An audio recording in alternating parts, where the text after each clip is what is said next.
टेंभू योजनेमुळे सांगलीतील खानापूर आटपाडी तालुक्यात खळाळलं कृष्णा नदीचं पाणी। आशिया खंडातील सर्वात मोठी योजना म्हणून टेंभू योजनेची ओळख आहे। खानापूर तालुक्यातील टेंभू योजनेचे 5 टप्पे पूर्ण झाले, तर तिकडं आटपाडी तालुक्यातील 40हून अधिक गावात कृष्णेचं पाणी पोचले। यामुळे या भागातील शिवार, माळरान, फळपिकं आणि भाजीपाल्यानं आणि इतर पिकांनी सुद्धा हिरवीगार झालेली आहे। सातारा, सांगली, सोलापूर या 3 जिल्ह्यातील 7 तालुक्यातील 210 गावातील लाभ क्षेत्राला पाणी देण्यासाठी टेंभू योजनेचा जन्म झाला। टेंभू उपसा जलसिंचन योजनेचे शिल्पकार म्हणून ओळख असलेले कैलासवासी आमदार संपतराव देशमुख यांच्या प्रयत्नामुळे 1996 रोजी या योजनेला मान्यता मिळाल्यानंतर या योजनेचं काम सुरू झालं। खरं तर टेंभू योजना 1995 साली तत्कालीन आमदार कैलासवासी संपतअण्णा देशमुख, राजेंद्रअण्णा देशमुख यांच्या कार्यकाळात मंजूर झाली आणि सुरू सुद्धा झाली। 1999च्या कारकिर्दीत काही कामं पुढे गेली, पण योजनेला खऱ्या अर्थानं भरीव निधी मिळाला ते 2004 ते 2014 या 10 वर्षात।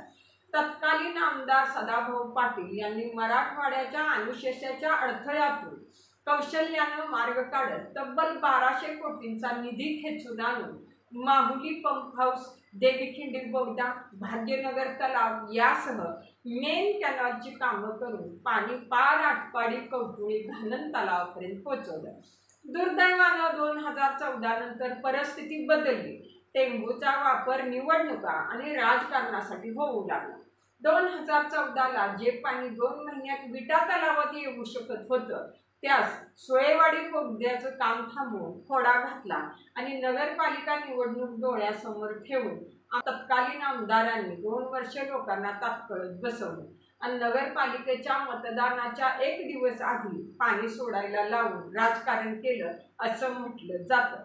पण असे अनेक कटुगोड प्रकार घडत ही महाकाय योजना पूर्णत्वाकडे जात आहे।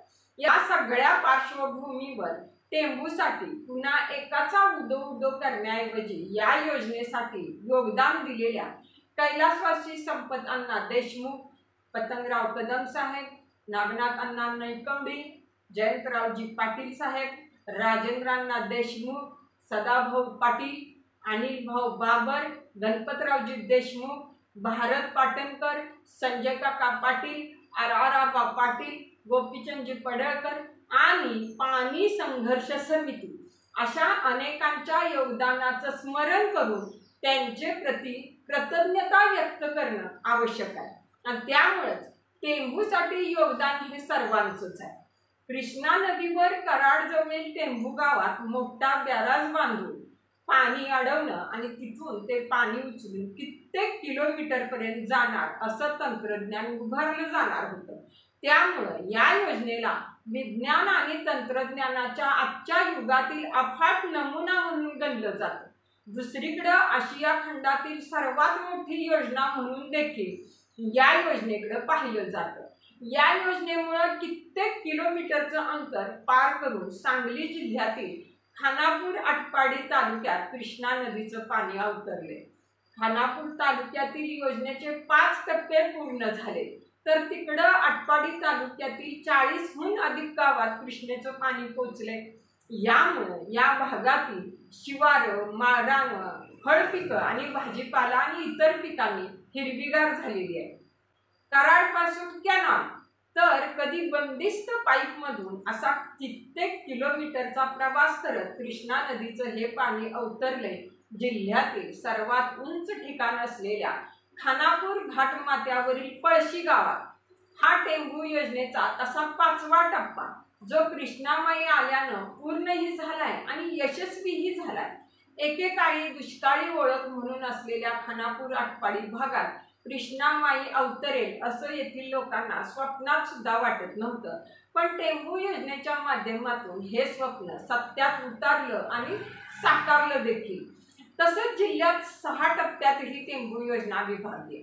4 टप्प्याचं काम पूर्ण झाल्यानं काही भागात पाणी पोचलं होतं, मात्र 5व्या टप्प्याचं काम करणं हे मोठं आव्हान होतं, कारण ज्या गावांना टेंभू योजनेच्या 5व्या टप्प्याच्या माध्यमातून पाणी मिळणार होतं ती गावं खूप उंचावर होती, त्यामुळे डोंगरात आणि उंचावर असलेल्या गावापर्यंत या योजनेचं पाणी पोचवणं हे मोठं दिव्य होतं. या भागातील लोकांना तर कृष्णेचं पाणी इतक्या उंचीवर असलेल्या गावात हे दिवास्वप्नच वाटत होतं. टेंभू योजनेतील 5व्या टप्प्यातील सर्वाधिक उंचीवर असलेलं पळशी हे गाव होतं. इतक्या दूरवर आणि उंचीवर पाणी आले आणि पाण्याचं प्रेशर देखील जास्त आहे. खऱ्या अर्थानं तांत्रिकदृष्ट्या देखील ही योजना यशस्वी झाली. म्हणूनच या योजनेमुळे पश्चिम महाराष्ट्राचं राजकारण फिरणार. कसं फिरणार तेच आपण या व्हिडिओमध्ये पाहणार आहोत. नमस्कार, मी भारती आणि तुम्ही पाहताय गोलगट्टे. या योजनेच्या प्रभाव क्षेत्रात खानापूर, आटपाडी, सांगोला, जत, कवठेमंकाळ, मान, खटाव या मतदारसंघावर या योजनेचा प्रभाव आहे. या योजनेचा मतदारसंघावर नेमका कसा प्रभाव पडतो? या योजनेचा राजकीयदृष्ट्या प्रभाव पडणारा पहिला मतदारसंघ आहे अर्थातच खानापूर आटपाडी विधानसभा मतदार. या मतदारसंघाचे विद्यमान आमदार होते स्वर्गीय अनिल बाबर. त्यांचं जानेवारी 2024 मध्ये निधन झालं. शेवटच्या श्वासापर्यंत अनिल बाबर हे टेंभू योजनेसाठी झटत राहिले.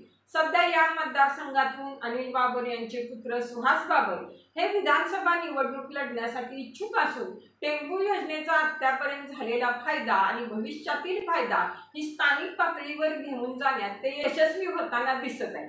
त्यामुळे खानापूर आटपाडी विधानसभा मतदारसंघासाठी ही योजना गेम चेंजर ठरेल असं बोललं जातं. टेंभू योजनेचा फायदा होणारा तिसरा मतदारसंघ म्हणजे पलूस कडेगाव. इथून काँग्रेसचे विश्वजित कदम मैदानात आहे, तर त्यांच्या विरोधात भाजपचे संग्राम देशमुख आपलं नशीब आजमावणार आहे. पण कैलासवासी पतंगराव कदम यांनी मंत्रिपदी असताना टेंभू योजनेसाठी केलेलं काम पाहता याचा फायदा आपसुकच विश्वजित कदम यांना होताना दिसतोय.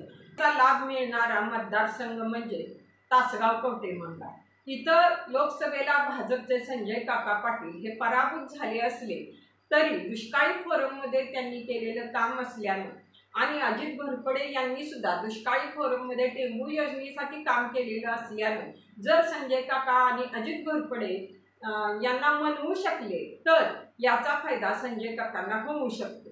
टेंभू योजनेचा फायदा दुष्काळी जत तालुक्याला सुद्धा होणार आहे.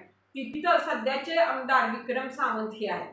पण लोकसभेला इथून भाजपची वाढलेली टक्केवारी पाहता आणि गोपीचंद पडळकर यांचं टेंभू योजनेसाठी केलेलं काम पाहता जतमध्ये गोपीचंद पडळकर यांना फायदा होऊ शकतो.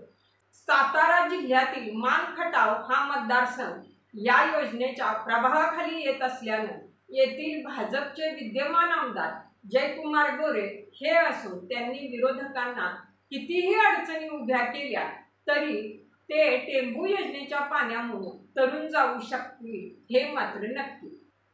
सांगोला मतदारसंघाच्या प्रभाव क्षेत्रातून जाणाऱ्या 3 महत्त्वाच्या पाणलोट योजना या योजनांवरून होत असलेल्या किंवा झालेल्या राजकारण लक्षात घेता शहाजी बापू पाटील यांना फायदा होण्याची शक्यता बोलली जात आहे. त्यामुळे मुख्यमंत्री एकनाथ शिंदे यांचा दुसऱ्या व्हिडिओला इथून फायदा मिळताना दिसतोय. दरम्यान टेंभू योजनेमुळे पश्चिम महाराष्ट्रात महायुतीला फायदा होणार का की महाविकास आघाडी मुसंडी मारणार हे पाहणं आता महत्त्वाचं असणार आहे.